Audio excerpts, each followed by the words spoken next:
Assalamualaikum warahmatullahi wabarakatuh. Jumpa lagi dengan saya. Untuk video kali ini kita akan membahas lagi kitab Ihya Ulumuddin, dan yang menjadi fokus utama kita di video ini adalah menjaga kesehatan. Ya, ini saya ngambil dari kitab Adabul Akal, kitab yang membahas masalah tata krama makan. Cuman untuk titik fokusnya itu kita akan membahas hal-hal yang bisa membuat badan itu kuat, hal-hal yang bisa membuat badan itu lemah, kemudian hal-hal yang bisa membuat pandangan itu kuat, serta hal-hal yang bisa membuat pandangan itu menjadi menurun. Itu titik fokusnya. Jadi langsung saja, apa saja hal-hal yang bisa membuat itu tadi? Ya, mari kita cek. Bismillahirrahmanirrahim. Qala al-Imam Al-Ghazali rahimahullah ta'ala wa nafa'ana bihi wa bi ulumihi wa bi ulumi sa'iri sholihin wa bi ulumi masyayikhina fid dharain amin ya rabbal alamin. Wa arba'un tuqawi al-badana. Ada 4 hal yang bisa membuat badan itu kuat. Nah, 4 hal yang bisa membuat badan itu kuat. Yang pertama, aklul lahmi, makan daging.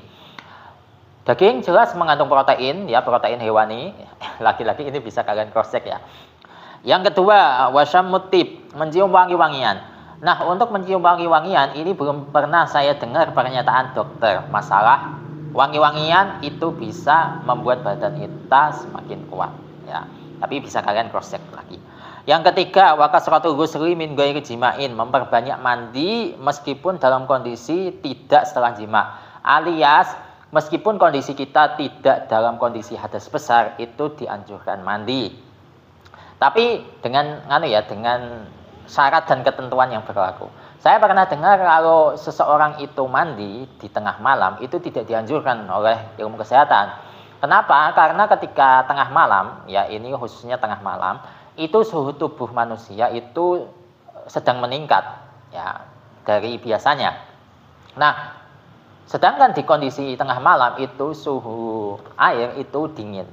Nah, ketika tubuh kita itu hangat, disiram pakai air dingin, itu akan gimana? Kalian bisa bayangkan sendiri kan? Ibarat mesin lagi panas, disiram pakai air dingin, keluar asap. Kalian tahu apa konsekuensinya? Ya, bisa kalian jawab sendiri. Kemudian yang keempat, wala besul katan, ya, memakai pakaian yang terbuat dari katun atau wool.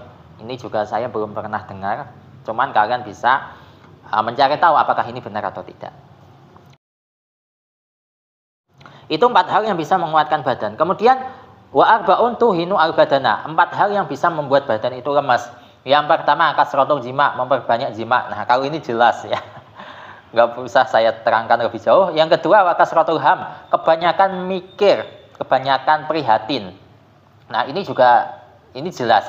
Kita terlalu memikirkan sesuatu sampai kita itu lemes, ya, itu membuat badan ya lemes gitu.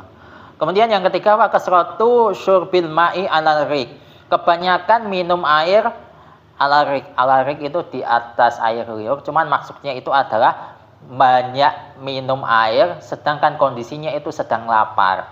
Jadi lapar itu tidak diatasi dengan makan, tapi diatasi dengan banyak minum air. Itu juga membuat badan lemas. Kemudian yang keempat atau yang terakhir, wakasratu aklil humudoh, kebanyakan makan sesuatu yang masam atau yang kecut. Ya, ini juga membuat badan lemas jelas ya. Ada ya, mangga ya, biasanya mangga yang masih muda itu kan masam banget ya.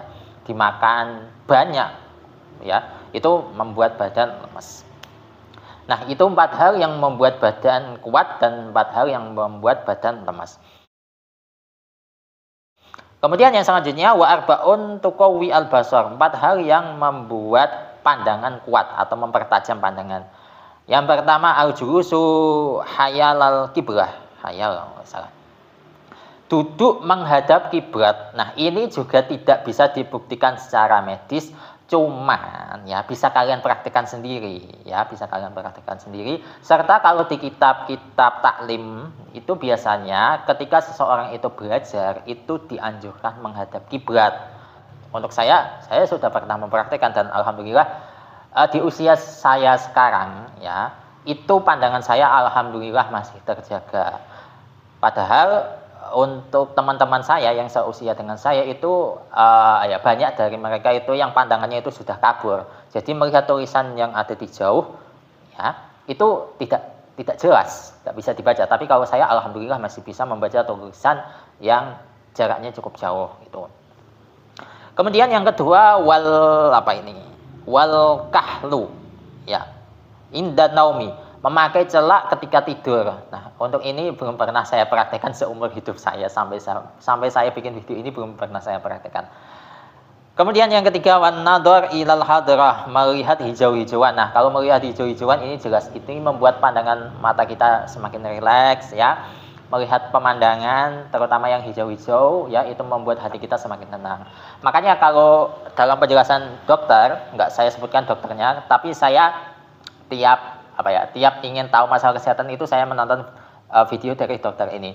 Itu beliau menganjurkan ketika seseorang itu kebanyakan melihat layar, entah itu laptop atau HP, itu dianjurkan tiap 2 jam sekali itu melihat pemandangan, melihat luar jendela.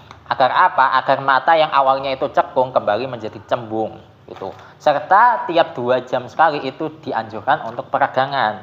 Apalagi orang-orang yang bekerja di kantor, itu kan kerjanya itu di hadapan laptop atau layar terus. Itu tiap 2 jam dianjurkan untuk peregangan gitu.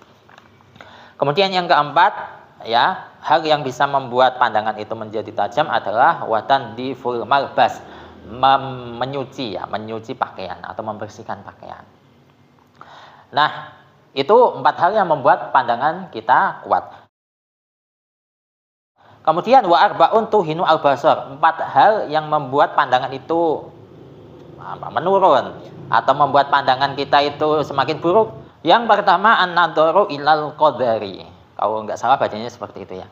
Melihat kotoran. Tapi siapa juga yang mau lihat kotoran? Nah, ya melihat kotoran itu bisa membuat pandangan kita itu semakin menurun kualitasnya. Ini bisa kalian buktikan sendiri. Tapi saya nggak tega lihat kotoran. Apalagi kotoran orang lain ya. Kotoran kita sendiri aja itu kita lihat itu rasanya itu gimana gitu. Apalagi kotoran orang lain. Yang kedua wanador ilal maslub, melihat salib. Nah, kalau melihat salib ini memang nggak bisa dibuktikan secara medis, tapi bisa kalian praktekkan sendiri. Tapi saya nggak mau praktekkan. Kalau lihat salib ya lihat saja sekilas gitu, nggak perlu diperhatikan sampai penerang gini ya. Yang ketiga wanadaru ila farjil mar'ati, melihat ke itunya perempuan. Nah, ini juga membuat pandangan kita itu menurun kualitasnya. Gitu. Kemudian yang keempat wal qu'udu fistidbaril kiblati, duduk membelakangi kiblat. Nah, ini juga sama seperti yang duduk menghadap kiblat tadi ya. Tidak bisa dibuktikan secara medis, tapi secara kerohanian dan di kitab-kitab itu terbukti secara spiritualitas gitu, tapi tidak terbukti secara medis gitu. Nah, jadi itu untuk hal-hal yang membuat badan itu kuat, membuat badan itu lemah, membuat pandangan itu tajam, serta membuat pandangan itu menurun kualitasnya. Dari penjelasan kitab Ihya Ulumuddin, kitab Adabil Aqli. Wallahu a'lam bishawab, semoga ini bermanfaat untuk kalian. Dan insya Allah kita akan ketemu lagi di video selanjutnya dengan pembahasan yang lainnya. Wassalamualaikum warahmatullahi wabarakatuh.